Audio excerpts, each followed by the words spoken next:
We did diffusion in the previous videos. Today we'll be taking up a very simple and a small topic, that is imbibe. If you see this, if you have a problem in spellings, then be careful about the spelling what is written on the board. Imbibition, I-M-B-I-B-I-T-I-O-N, imbibition. Okay, what is imbibition?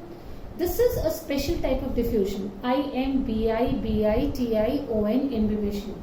This is a special type of diffusion beta. Imbibition is also a special type of diffusion. We have earlier done different types of diffusion. We even did facilitated diffusion, if you remember. Here, this is a special type of diffusion, imbibition. What is this diffusion? What happens in this special type of diffusion, which is called imbibition? In this, water is absorbed by solids. Okay? Here we have specified that the water absorption is done by which state of matter? It is being done by only solids. So when water is being absorbed by solids, we say that this kind of a diffusion is called imbibition. So what is imbibition? It is a special case of diffusion in which water is absorbed by solids. The best examples are colloids. You know what are colloids? Gels, squashes, you've got butter. All these are colloids. All the solids which can absorb water. So they all absorb water, or you could use the word imbibe. I-M-B-I-B-E, imbibe water. The word can be used in place of absorb, it is imbibe. So imbibition is a special type of diffusion in which water is absorbed by solids, that is colloids. Now what happens? When a solid absorbs water, generally it is observed that the volume of the solid increases. Because water is absorbed or water is imbibed by the solid, so obviously what happens is the volume of the solid expands, or you could say the volume of the solid increases. For example, absorption of water by seeds and by dry wood. If you take a piece of dry wood, put it in water, you will see that the piece of dry wood will absorb water or imbibe water, and the piece of dry wood will look like swelled up. Okay, that means its volume has increased. Similarly, take a seed, a dry seed, put it in water, leave it for 24 hours. What will you see? You will see that the water is being absorbed by the seeds, it is being imbibed by the seeds, and of course the seed is swelling up. That means the volume is increasing. So what are the 2-3 things which we need to keep in mind? First, imbibition is a special type of diffusion. Second, in this diffusion, water is absorbed by solids. And when water is absorbed by solids, the volume of the solids generally increases. We did examples of absorption of water by seeds and absorption of water by dry wood. This process of imbibition leads to creation of some kind of pressure. So whenever water will be absorbed by a solid, of course the volume will increase, or the size of the body will expand. This will also lead to one more thing, beta. Some kind of pressure would be created. This process of imbibition always leads to what? It leads to the creation of some kind of pressure. If there was no such pressure, then seedlings would never be able to emerge out of the soil in the open. We always say seeds germinate when they get water. They come out of the soil when they get water. Seeds germinate, they push out of the soil into the open space after they get water. How, beta? Once the seeds absorb water, they imbibe water. I just told you imbibition will lead to creation of pressure. So what will be created inside is pressure. It is this pressure which the seed will use as an energy. That means the seedling which has to come out of the soil, this pressure, this energy will be used by the seedling to emerge out of the soil and to come out in open. Is it okay? So 2-3 things to remember. Imbibition, special type of diffusion in which water is absorbed by solids. Remember this. Generally this increases the volume of the solids and it leads to creation of some kind of pressure. If you see a very simple example, seeds absorb water, the volume increases, pressure is created, and it is this pressure which is used as energy for the seedlings to emerge. When I started the video, and I said it many times, that imbibition is a special type of diffusion. Why do we consider imbibition as a case of diffusion? This is what we are going to understand now. That how can you say, or why can you say that imbibition is a special case of diffusion? See beta, water movement is taking place. Water is being absorbed by the solids. That means the movement of water is taking place. But remember that the water movement in imbibition takes place along the concentration gradient.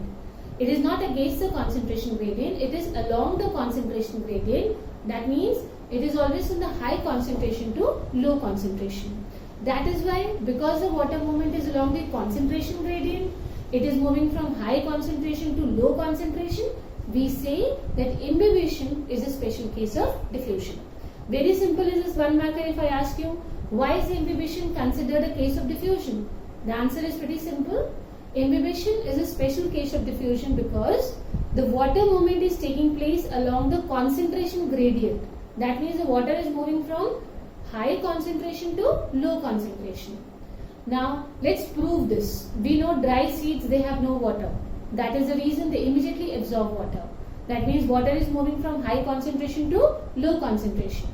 Similarly, dry wood, it has very little or no amount of water. So immediately when you put it in a bowl of water, it will start absorbing water.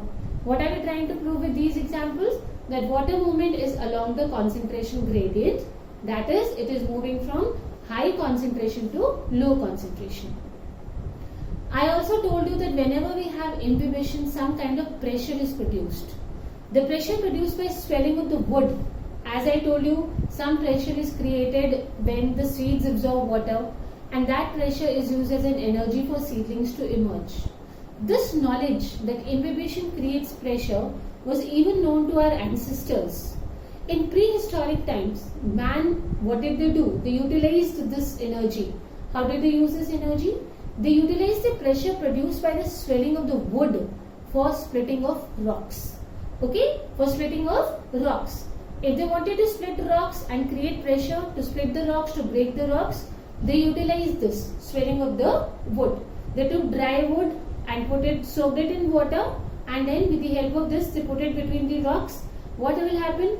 The wood will gradually keep on absorbing water, gradually a pressure will be created, and because of this pressure, the rocks used to break down or the rocks used to split.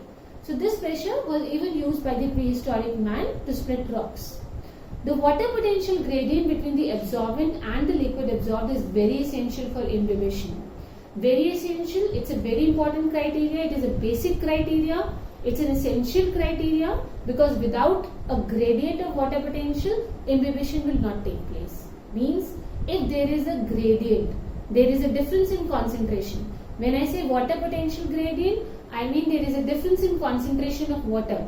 Only then imbibition will take place. So water potential gradient between the absorbent and the liquid absorbed is very important. This is very essential for imbibition to take place, that there is a water potential gradient. If there is no water potential gradient, the concentration is same in both the mediums, then imbibition will not take place. So one very essential feature for imbibition is that water potential gradient is essential, it should be there. That means there should be a difference in concentration of water.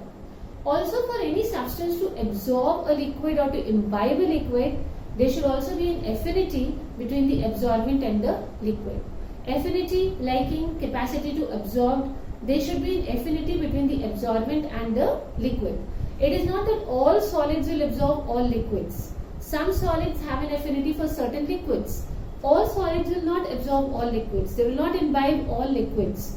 Some solids, they imbibe certain liquids. We say they have an affinity for such liquids. So, what are the two essential criteria for imbibition? Number one, the water potential gradient has to be there. And second, there should be an affinity between the absorbent and the liquid. This is all about imbibition. Very fast. Imbibition is what? It's a special case of diffusion in which water is absorbed by solids. Now when water is absorbed by solids, water is imbibed by the solids will increase their volume. Two simple examples we had taken: absorption of water by seeds and by dry wood. We also said whenever we have imbibition, a pressure would be created, and it is because of this pressure that the seedlings, they emerge out. They utilize this pressure in the form of energy. Similarly, we also discussed as to why imbibition is a special case of diffusion. It's a special case of diffusion because water movement is taking place along the concentration gradient, that is high concentration to low concentration. And we proved it by saying that seeds absorb water, dry seeds, obviously less or no amount of water, so the movement is high to low. Similarly, dry wood, again, the water is moving from high concentration to low concentration. This concept of pressure being created by imbibition was used by prehistoric man to split rocks. Two essential criteria for imbibition, the last part of the video. Number one, a water potential gradient has to be there. That means there has to be a difference in the concentration of water. And second, there should be an affinity between the absorbent and the liquid. This is all about imbibition, a very small subtopic of diffusion. It's a special type of diffusion in which water is absorbed by which physical state? It is absorbed by solids.